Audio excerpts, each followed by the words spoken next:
BRS party అంటే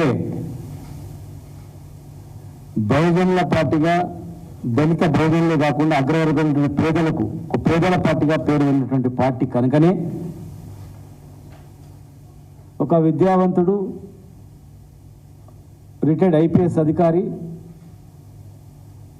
ఎన్ని ప్రలోభాలు చూయించినా ఎన్ని పదవులు ఆశ చూయించినా నా ఆశయం బహుజన రాజ్యం, నా ఆశయం బహుజనులు, పీడిత వర్గాలు, అగ్రవర్గాలు ఉన్నటువంటి పేదలకు న్యాయం జరగాలంటే అది కేవలం బీఆర్ఎస్ పార్టీతోనే సాధ్యమవుతుందని చెప్పి ఆలోచించి ఈరోజు ఆర్ఎస్ ప్రవీణ్ కుమార్ గారు మా పార్టీలో జాయిన్ అయినందుకు వారికి హృదయపూర్వకంగా వారికి స్వాగతం పలుకుతూ అభినందిస్తూ,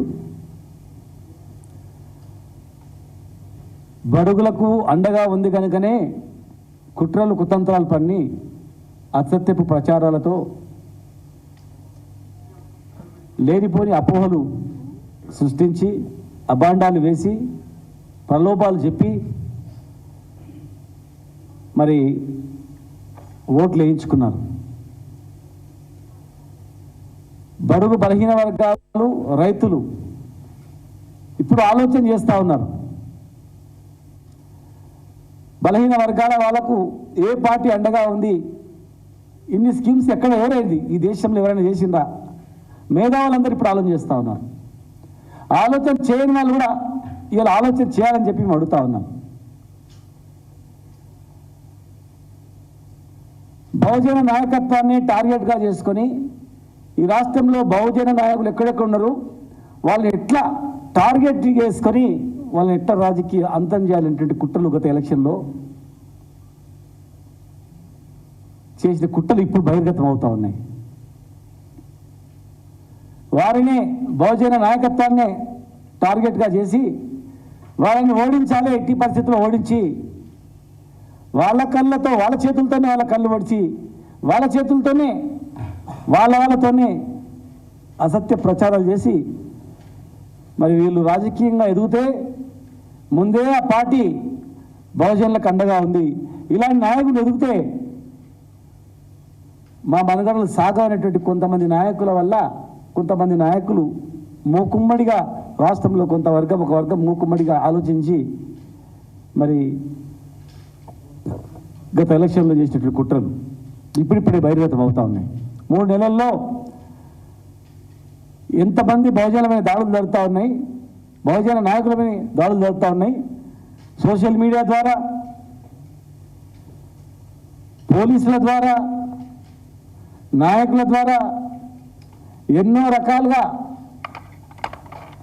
అవమానపరుస్తూ భయభ్రాంతులకు గురి చేస్తూ భయపెడుతూ ఈరోజు జరుగుతూ ఉంది. కేసీఆర్ మాత్రమే తెలంగాణ పుట్టుకనే డాక్టర్ బాబాసాహెబ్ అంబేద్కర్ ఆర్టికల్ 3లో తెలంగాణ రాష్ట్రం ఏర్పాటు కావాలని చెప్పినందుకే దాన్ని ఎజెండాగా తీసుకొని ఇలా మా నాయకుడు ఉద్యమాన్ని నడిపించిండు, రాష్ట్రాన్ని తెచ్చిండు. తెచ్చిన రాష్ట్రంలో లోతుగా విశ్లేషిస్తే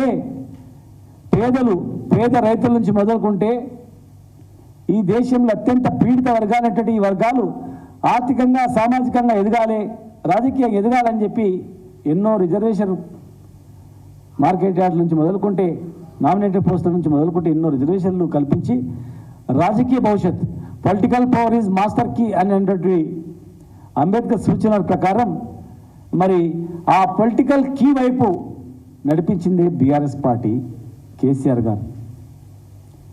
మరి ఈరోజు మీరందరూ రాజకీయ పరిస్థితులు మీరు చూస్తూ ఉన్నారు, రాజకీయ నాయకుల పరిస్థితులు మీరు చూస్తూ ఉన్నారు. మా పార్టీలో లబ్ధి పొందినటువంటి వాళ్ళ పరిస్థితి మీకు తెలుసు. మీడియాకు మిమ్మల్ని కన్నుగప్పి ఎవరేం చేయలేరు. వాస్తవాలు నిజమైనటువంటి మీడియా ప్రతినిధులకు తెలుసు. మేము మీడియా అని చెప్పుకునేటువంటి కొంతమంది సోషల్ మీడియాలో గురించి మాట్లాడారు, అందులో కూడా మంచి వాళ్ళు ఉన్నారు. సోషల్ మీడియాలో కూడా నీతి నిజాయితీతో జర్నలిజాన్ని నమ్ముకొని ఒక మంచి సందేశాన్ని ఇచ్చేటువంటి వాళ్ళు కూడా ఉన్నారు. కానీ కొంతమంది ఆ ముసుగులో చేరినటువంటి వాళ్ళు కూడా ఉన్నారు. దాన్ని ఛేదించేది మరి జర్నలిస్టులే. ఎందుకంటే నేను కూడా ఒక జర్నలిస్ట్గా పనిచేసిన, ఒక ఎడిటర్గా పనిచేసిన, ఒక పత్రికకు జర్నలిజం చదివిన ఉస్మానియాలో, ఒక జర్నలిజం విద్యార్థిగా, తెలంగాణ ఉద్యమ నాయకుడిగా, తెలంగాణ ఉద్యమ నాయకుడి కొడుకుగా, మరి ఎమ్మెల్యేగా, మాజీ మంత్రిగా పనిచేసినటువంటి అనుభవం నేనుగా, అన్ని కులాలని పేద వర్గాలని నడిపేది కడుపులో పెట్టుకుంది కేసీఆర్ గారు ఒక్కడే. ఇలా పక్కన ఉన్నటువంటి మా ఈశ్వరన్న కానీ, మా పక్కన ఉన్నటువంటి మా యాదవన్న కానీ, మేము కానీ, ఇంకా ఎంతోమంది కానీ సిద్ధాంతాలకు కట్టుబడి పార్టీని నమ్ముకొని, నాయకుడిని నమ్ముకొని ఆనాడు ఉద్యమంలో మేము అడుగుజాడలు వేసినాం, అడుగులో అడిగేసినాం. బెదిరింపులకు భయపడకుండా, ఆనాటి ఆంధ్ర నాయకత్వానికి బెదిరింపులకు భయపడకుండా కొట్లాడినాం. మరి ఈరోజు కూడా తెలంగాణ తెచ్చుకున్న తర్వాత కూడా ఆ రోజు ఎవరైతే అవమానాలు చేసిండ్రో, ఆ రోజు ఏదైతే మీద అసత్య ప్రచారాలు చేసిండ్రో, ఇంకా కొంతమంది అక్కడక్కడ అదే ముసుగులో ఉన్నటువంటి వాళ్ళు ఎన్ని రకాలుగా తెలంగాణ నాయకులను, తెలంగాణ నాయకత్వాన్ని, తెలంగాణ రాష్ట్రాన్ని విచ్ఛిన్నం చేయడానికి, ఎదుగుతున్నటువంటి తెలంగాణను ఓరలేక దీన్ని చిన్నభిన్నం చేయడానికి ఎంతమంది ప్రయత్నం చేస్తుండ్రో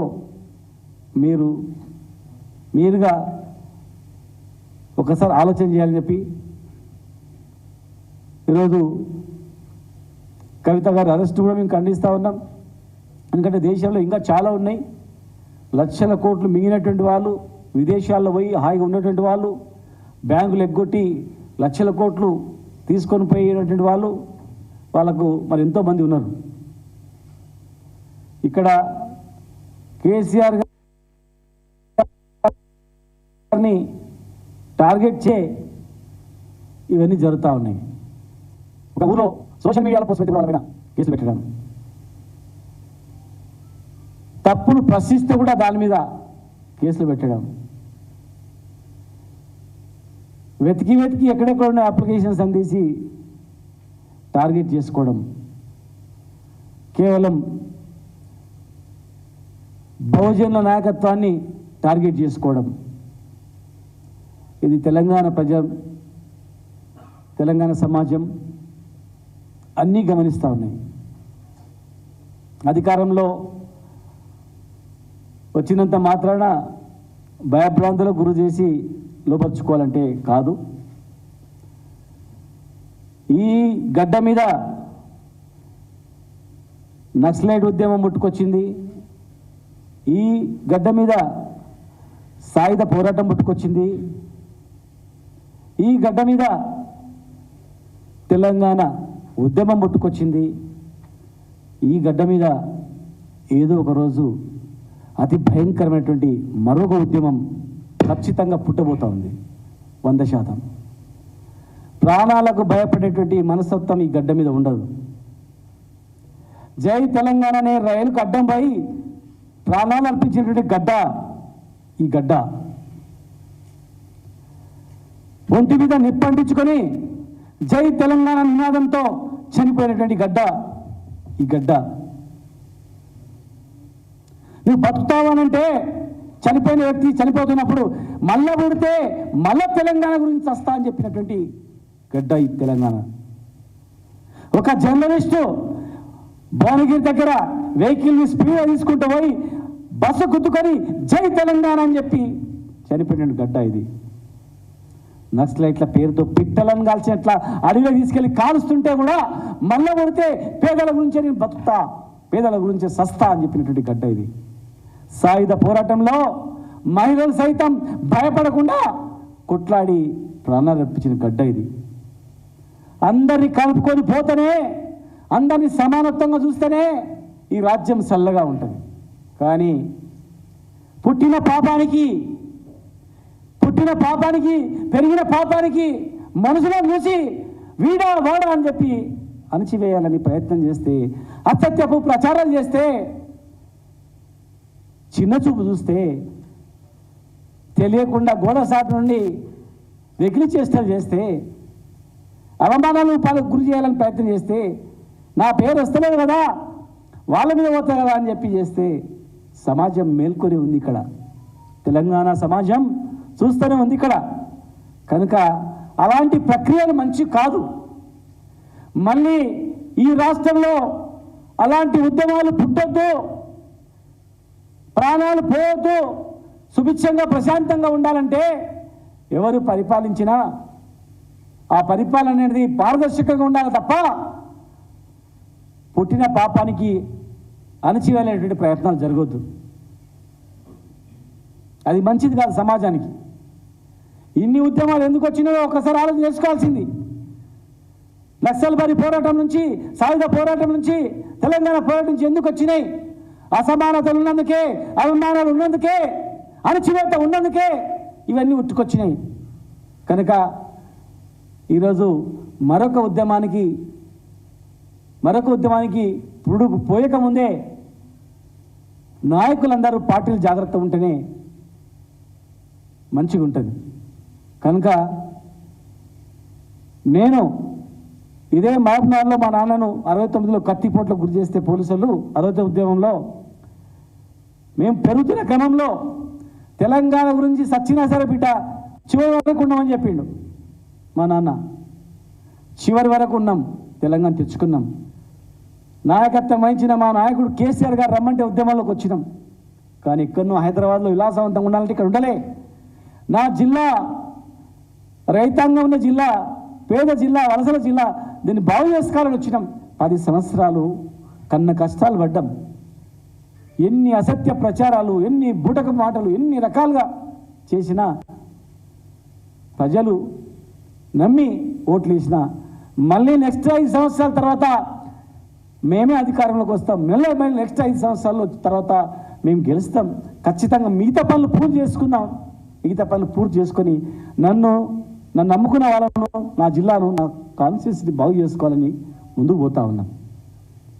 ఎన్ని బెదిరింపులు, ఎన్ని కేసులు, ఎన్ని ఇబ్బందులు, ఎన్ని అవమానాలు చేయాలని, మీడియాలను అడ్డం పెట్టుకొని అవమానాలు చేయాలన్నా, కొంతమంది మీడియాను పెట్టుకొని అసత్య ప్రచారాలు చేయాలన్నా, అలాంటి వాళ్లకు ఏదో ఒక రోజు తప్పదు, పరాభవం తప్పదు. అలాంటి వ్యక్తులకు ఏదో ఒక రోజు తెలంగాణ ప్రజానీకం చీత్కారం తప్పదు. ఏదో రాబోయే మరో ఉద్యమంలో ఖచ్చితంగా మాడి మసైపోతారు అలాంటి వాళ్ళు తప్ప బయట మాత్రం పడరు. కనుక ఈరోజు మా పార్టీ పేదల పార్టీ, అన్ని కులాలను కలుపుకోే పార్టీ. ముఖ్యంగా ఈ ప్రాంతంలో పీడిత వర్గాలైనటువంటి బహుజనులు ఉన్నటువంటి, రక్షణగా ఉన్నటువంటి వాళ్ళకు రక్షణ ఉన్నటువంటి పార్టీ బీఆర్ఎస్ అంటేనే బహుజన రాష్ట్ర సమితిగా, బహుజనులకు రాష్ట్ర అండగా, అన్ని వర్గాలను కలుపుకునే పార్టీగా ఉంటుందనే ఉద్దేశంతోనే ఈరోజు ప్రవీణ్ కుమార్ గారు రావడం జరిగింది. ఖచ్చితంగా 100 రోజుల పాలన అయింది. 100 రోజుల పాలన తర్వాత మరి చూస్తాం. మేము మంచి చేస్తే సరే, కానీ వ్యక్తులను, వ్యవస్థలను టార్గెట్ చేస్తే దాని గురించి కూడా మేము ఆలోచించుకోవాల్సిన పరిస్థితి వస్తుంది. గ్యారెంటీగా ప్రాణం ఉండేది ఒక రోజు, పుట్టిన ఒక రోజు ఉంటాం, స్వస్థం ఒక రోజు వస్తుంది. కానీ ప్రతి మనిషికి ఒక చరిత్ర అనేది ఉండాలా, లక్ష్యం అనేది ఉండాలా. కనుక ముఖ్యంగా మా జిల్లా నాయకులకు, మా జిల్లా కార్యకర్తలకు తెలియజేస్తా ఉన్నాం. జిల్లాకు వచ్చింది, మహబూబ్నగర్ జిల్లాకు వచ్చింది జిల్లాను బాగు చేసుకోవడానికి, అన్ని వర్గాలను కలుపుకొని అందరినీ బాగు చేసుకోవడానికి, పేద రైతులను అండగా ఉండడానికి, పేద కులాలకు, పేద వర్గాలకు అండగా ఉండడానికి వచ్చినాం. తెలంగాణ తెచ్చుకున్నాం, తెచ్చిన నాయకుని వెంబడి ఉన్నాం, తెచ్చిన నాయకుని వెంబడి ఉంటాం. ఖచ్చితంగా మళ్ళీ మేము చేసిన కన్నా ఎక్కువ చేస్తారని ఓట్లు వేసిండ్రు. వాళ్ళు అన్ని హామీలు నెరవేర్చుకుంటే, అన్ని హామీలు నెరవేరిస్తే ఖచ్చితంగా ప్రజలు వాళ్ళు వెంబడి ఉంటారేమో. మరి నెరవేర్చకపోతే ఖచ్చితంగా ఆ పాలనకి ఈ పాలనకు బేరీ చేసుకొని ప్రజలు మన వైపే ఉంటారు. కనుక ఓపిక పట్టండి, తొందరపడొద్దండి, తొందరపడి అబాస్పాలు కావద్దండి. ప్రజలు గమనిస్తుంటారు.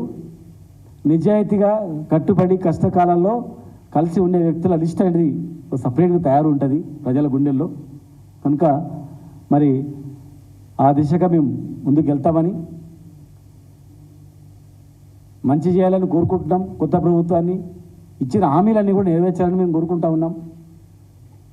నెరవేరిస్తే సంతోషం, నెరవేర్చకపోతే ఖచ్చితంగా వచ్చే ప్రభుత్వం మాది ఉంటుంది. బీఆర్ఎస్లో మొన్న చేరినటువంటి ప్రవీణ్ కుమార్ లాంటి వాళ్ళు ఇంకా ఎంతోమంది మేధావులు వస్తారు, ఎంతోమంది వస్తారు, ఖచ్చితంగా పార్టీని మళ్ళీ కాపాడుకుంటారు. కనుక మరి ఆర్ఎస్ ప్రవీణ్ కుమార్ గారికి వారికి శుభాకాంక్షలు తెలియజేస్తూ